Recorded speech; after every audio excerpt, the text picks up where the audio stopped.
Donc on va regarder l'exercice 4 de la série 13, où il faut, dans une chaîne de caractères, compter le nombre d'occurrences de lettres majuscules. Vous voyez, écrire une procédure permettant d'afficher, sous la forme d'un histogramme en étoile, le nombre de lettres majuscules d'une chaîne entrée par utilisateur. Donc il y a une notion d'affichage, l'histoire d'histogramme qu'il faut comprendre, et après il faut savoir le nombre de lettres majuscules d'une chaîne. Donc il faut compter en fait combien de fois dans une chaîne il y a le A, le B, le C, le D, le E, etc. Pour ça, bon, je vais commencer par créer un nouveau fichier Python. Je vais l'appeler, je vais suivre notre convention de nommage ici, et puis l'appeler comme l'exercice 4. Je vais faire la partie main. On avait dit qu'on travaillait avec une procédure main. On va créer la fonction main, et puis je vais bosser dans main. Donc on a une partie, une chaîne, donc on a différentes chaînes. Donc ça c'est un des inputs, c'est un exemple, hein, c'est pas le seul pour lequel ça doit travailler. Donc on peut mettre par exemple chaîne égale, et puis je vais mettre ça. L'idée c'est que ça pourrait être un input, après on pourrait le remplacer par un input d'utilisateur par exemple. Ça je vais pas faire tout de suite parce qu'à chaque fois saisir les inputs quand je teste, ça, c'est pas efficace. Donc on a le input, après il y a le calcul à faire, donc on va pour ça faire une fonction qui va nous calculer combien il y a d'occurrences pour chaque lettre majuscule. Donc on va dire, on va faire un dictionnaire qui est les occurrences des majuscules. Est-ce que vous savez ce que ça veut dire une occurrence? C'est ça, exactement. Et donc on va compter, on peut l'appeler occurrence. Alors je l'ai mal écrit, je crois il y a un double R. Est-ce qu'il y a un double R? Majuscule, je l'écris comme ça, et puis occurrence, je sais plus. Occurrence. Non, il y a un double R. Donc là, je vais mettre un double R, et puis je ne vais pas appeler la fonction pareil que la variable. Donc, par exemple, ici, j'ai fait occurrence maj. Ce que je vais passer en paramètre, c'est ma chaîne de caractères. Donc, j'aimerais calculer ça, et après, pour l'instant, je fais juste un print de ces occurrences maj. Ça va être un dictionnaire. J'aimerais que cette fonction-là, elle me génère un dictionnaire qui va contenir pour chaque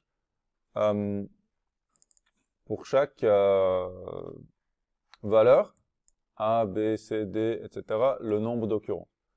Ça me paraît une structure adaptée. Vous voyez, ça ressemble presque un peu à comment on écrit un dictionnaire ici. On a A, 2 points, etc. Donc ça va me donner ça. Je vais passer en paramètre les chaînes. Il faut que je fasse donc cette fonction. Comment je peux faire la fonction? Mon idée, c'est de parcourir la chaîne, vous voyez, avec une boucle, genre for, lettre, in chaîne. Et après, faire quelque chose qui me vérifie, qui compte les majuscules. Donc, il faut que je trouve un moyen. Pour l'instant, je fais déjà une fois un print de la lettre, je teste mon programme. Si déjà, maintenant, ça se fait ce que je veux. J'aimerais qu'il s'affiche l'un après l'autre toutes les lettres de cette chaîne. Pour l'instant, mon programme, il fait ça. Ça vaut la peine toujours de tester au fur et à mesure. J'ai exo 10, le premier exemple. Après, j'ai none. Pourquoi j'ai none? Parce qu'ici, je print. Enfin, j'appelle la fonction, je stocke ça ici, mais j'ai pas fait de return. Donc, ce none, tout de suite, pour pas oublier le return, je vais dire, je sais pas, retourne résultat. Et puis, du coup, le résultat, ça va être quoi? Le résultat, ça va être un dictionnaire. On verra comment le remplir. Si je réexécute, j'ai plus ce none, j'ai un dictionnaire vide pour l'instant. C'est déjà mieux, donc j'ai pas oublié le print. C'est déjà mieux. Donc, comment on va maintenant compter? Donc, on va savoir, en fait, est-ce que il faut qu'on compte? Oui, on a besoin de compter parce que ici, on doit savoir combien de fois apparaît chaque lettre. On n'a pas forcément besoin de faire l'algorithme de décompte. Vous voyez, parce qu'on pourrait compter maintenant.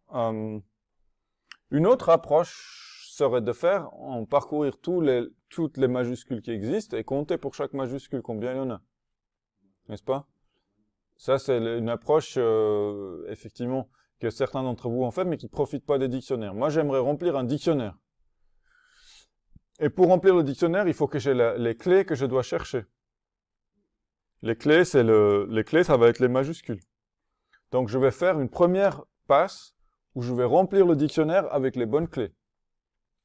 Et pour ça, par exemple, je peux faire for majuscule in, et puis je peux écrire une chaîne de caractères ici, A, B, C, D, E, F, G, H, I, J, K, L, M, N, O, P, Q, R, S, T, U, V, X, Y, Z. Et puis je prie que j'ai rien oublié. A, B, C, D, E, F, J, I, J, K, L, M, N, O, P, Q, R, S, T, U, V. Ah, merci. Voilà. Et puis on va remplir, pour l'instant on prépare le résultat, le dictionnaire résultat, on va lui dire, pour cette majuscule-là, j'initialise à 0. Vous voyez ce qu'on est en train de faire ici? Si je fais un print ici de résultat, il va contenir quoi?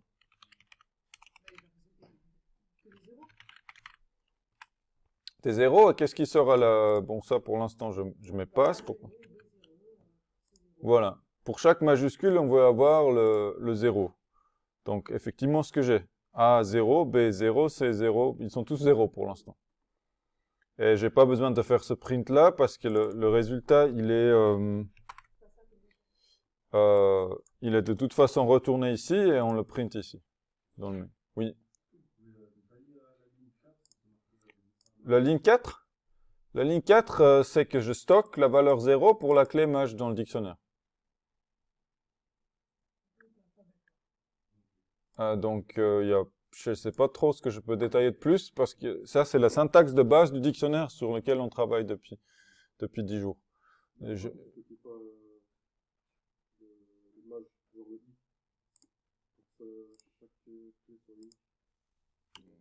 Pourquoi je stocke? Pourquoi la clé, elle est unique ici. Je stocke le maj. Bah, maj, il vaut quoi? Maj, il vaut, si je fais ça, juste pour montrer ce que ça vaut successivement, bah, maj, ça vaut d'abord A, B, C, D, E, F, G, H, I, J, K, L, M. Ça vaut les différentes majuscules, et donc pour chaque majuscule, j'enregistre que ça vaut 0 pour l'instant. Et puis ensuite, je vais faire une deuxième passe pour compter. Donc là, j'ai les lettres, vous voyez? J'ai lettre, une chaîne. Et puis je peux tester, est-ce que cette lettre, elle est majuscule? Comment est-ce que je teste si elle est majuscule? Je peux tester s'il existe actuellement dans mon résultat comme clé. Et comment on teste ça? Voilà, if, lettre, in, résultat. Et j'écris pas mon algorithme de recherche propre parce que je profite de la performance du dictionnaire pour faire des lookups très rapides. Vous voyez, c'était notre activité de 2 périodes précédentes. C'était pour montrer que ça, c'est beaucoup plus performant que de faire un autre algorithme de recherche. Et si c'est dedans, ben, on va incrémenter la valeur. On va dire résultat maj égale la valeur précédente plus 1. Et si je teste ça, mon résultat, maintenant, il contient 0 partout. Donc, il doit avoir un souci. Ah non, il a Z. Z, il l'a trouvé. Z, ça vaut 4. Mais pourquoi il n'a pas trouvé le E? Parce que lettre, c'est quoi? C'est pas lettre, c'est chaîne. Alors, lettre, c'est quoi? Lettre, c'est une des lettres l'une après l'autre. C'est la chaîne qui nous intéresse. C'est la phrase. Oui, mais on prend chaque lettre individuellement dans la phrase. Ah, ok. Donc là, bon, on va essayer de comprendre pourquoi ça donne... Ah, non, j'ai écrit n'importe quoi. Voyez là, on compte la lettre. Enfin, on parcourt toutes les lettres de la chaîne. Pour chaque lettre, on regarde si c'est dans le résultat. Oui? Et puis si c'est dans le résultat, je vais mettre à jour le compte, mais pas pour Z. Là, j'ai compté tout pour Z. Vous avez vu, tout est compté pour Z. Pourquoi? Parce que j'ai mis maj ici. Et maj, c'est la dernière valeur de cette boucle-là, c'est donc le Z. Je peux pas mettre maj, je dois mettre lettre ici. Parce que je suis en train de compter pour la lettre. Donc là, s'il trouve E dans le résultat en majuscule, Voilà. lui, il va nous imprimer E avec le plus 1. Voilà, il va compter 1 pour le E. Et là, effectivement, j'ai E2, L1 et P1. Est-ce que vous comprenez ce code? Est-ce qu'il y a des éléments sur lesquels je peux vous donner des précisions?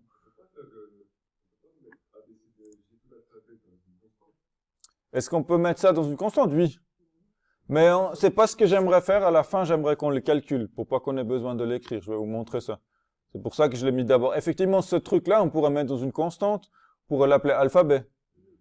Après, j'imagine que ça existe déjà quelque part. Enfin, il y a probablement pas besoin de l'écrire nous-mêmes, mais on pourrait.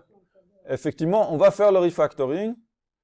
On va mettre ça dans une constante. C'est une bonne idée. Pour l'instant, c'est une bonne idée. Donc, on va mettre alphabet ici. Comme c'est une constante, j'exprime ça en écrivant une majuscule. Et j'écris là. Du coup, alphabet. Et je lui donne cette valeur-là. Voilà. Et puis, je teste quand même pour que ça marche encore. Donc là, j'ai mon dictionnaire ici avec les bons comptes. Donc, j'ai préparé le dictionnaire. Après, j'ai compté les lettres et j'ai retourné le résultat. Donc, moi, j'aimerais tout de suite déjà faire décomposer ça en fonctions. Donc, préparer, on va dire dico alphabet, qui va me retourner un dictionnaire, qui va me donner ça.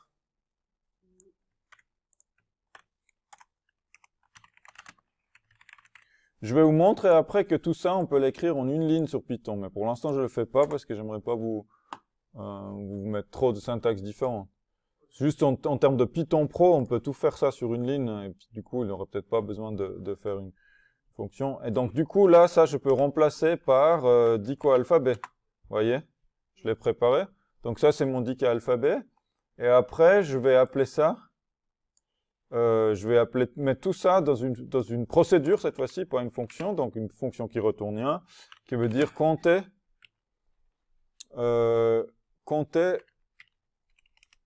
lettres, qui prend deux paramètres, dico, qui prend un dico initial, et une chaîne, et puis qui me fait ça. Parce qu'il doit être initialisé avec 0.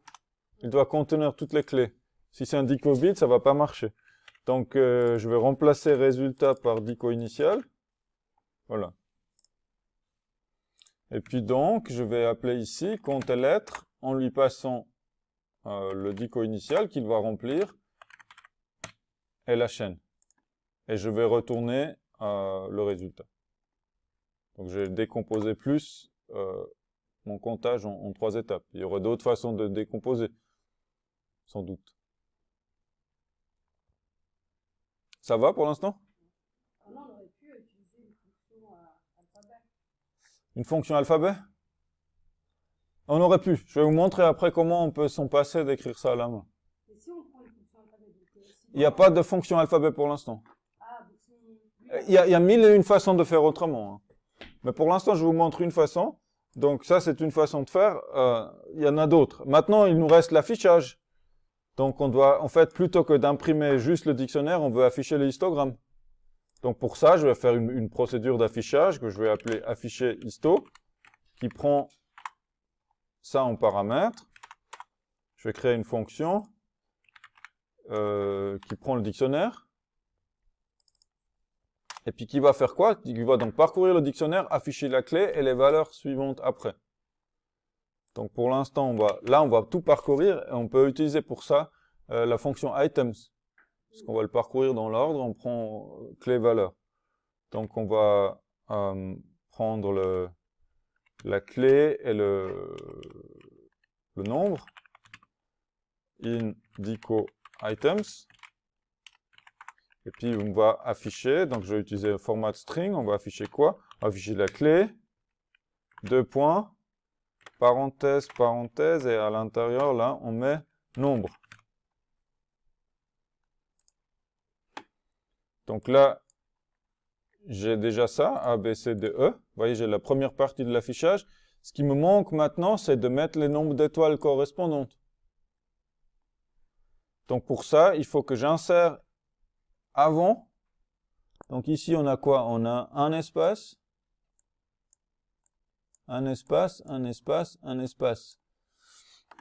Donc il faut que je prépare une chaîne que je vais appeler étoile. Par défaut, je vais la laisser vide. Et si jamais if nombre est plus grand que 0, je veux dire que étoile vaut quoi? Étoile vaut un espace plus nombre fois étoile. Donc ça va multiplier l'étoile, le nombre de fois que j'ai besoin. J'ai besoin d'une majuscule, un espace avant, enfin un espace, je vais vous montrer sans cet espace. Qu'est-ce que ça donne? Je vais insérer ici mes étoiles. J'exécute le truc, et là j'ai effectivement le bon nombre d'étoiles pour chaque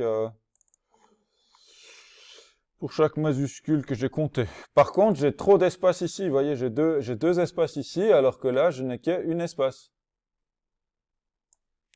Donc, c'est pas idéal.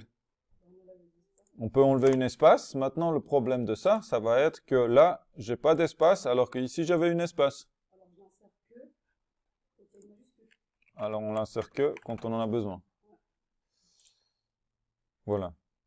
Donc là, j'ai ce qui était demandé pour le résultat ici. Je peux aussi tester autre chose. Vous voyez, on ne va pas rester toujours sur le même truc. A, B, C. Voilà. Si je les mets en minuscules.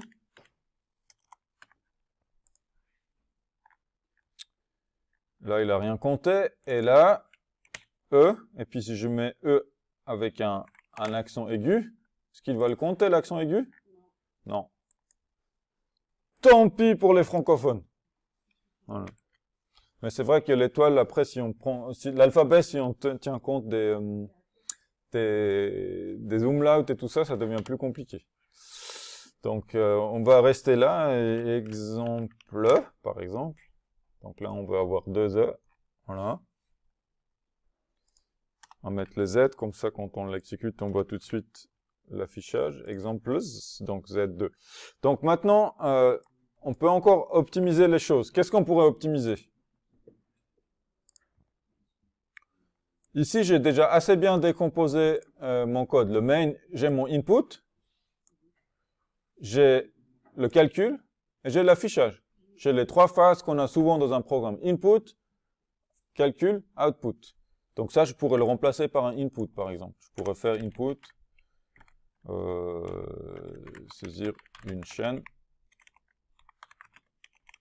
saisir un texte, on va peut-être dire. Chaîne de caractères, ça c'est que pour les informaticiens, c'est pour les utilisateurs. Si vous lui dites saisissez une chaîne de caractères, ça fait pas trop partie du langage parlé. Donc là, je peux mettre, du coup, saisir un texte, ABC, et il me compte correctement. L'affichage, je pense que c'est assez court. Je pourrais utiliser encore des syntaxes particuliers de Python. Est-ce que vous voulez voir une syntaxe, comment je peux raccourcir tout ça sur une ligne? Ça vous intéresse? Donc je vais dire étoile est égal à 0. If nombre est égal à 0. Else, ça vaut ça.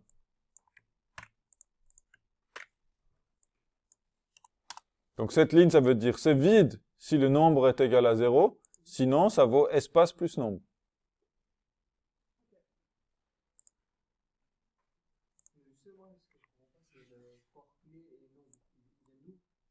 Ok, attendez juste, je teste. Ouais, pour l'instant, ça a l'air de marcher toujours.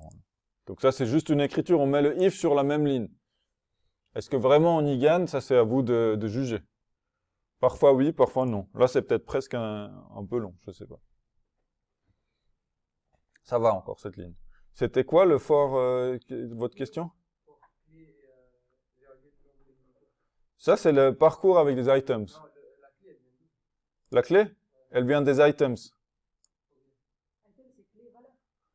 Item, c'est comme une liste de paires clés-valeurs. Ah, ok. Dico.item, il comprend direct que. Que ça va être tous les, un item du dictionnaire, c'est une clé et sa valeur. Du coup, là, je pouvais remplacer par Samuel et je trouve les nombres. Là, oui. Ok. J'ai mis clé, nombre, alors j'aurais pu mettre peut-être lettres. Voyez, on va renommer ça. On aurait pu l'appeler lettres et nombre. Voilà, c'est peut-être plus clair. C'est ce qui fait que A, il a 0 à côté. Il a A0, B0. C'est A, et puis après le nombre, il est là, oui. Voilà. Et du coup, ça, c'est les items, ça n'a rien à voir avec les trucs. L'étude, c'est ça aussi, non? Les items, ça fait partie des opérations de base qu'on a vu le premier jour sur le dictionnaire. Après, dico alphabet, et puis ici, en fait, ce qui me gêne encore, c'est cette liste d'alphabets ici, qui est codée. Et pour cela, on peut optimiser ça en calculant cette chaîne automatiquement, l'alphabet. Et ce serait pour l'épisode suivant.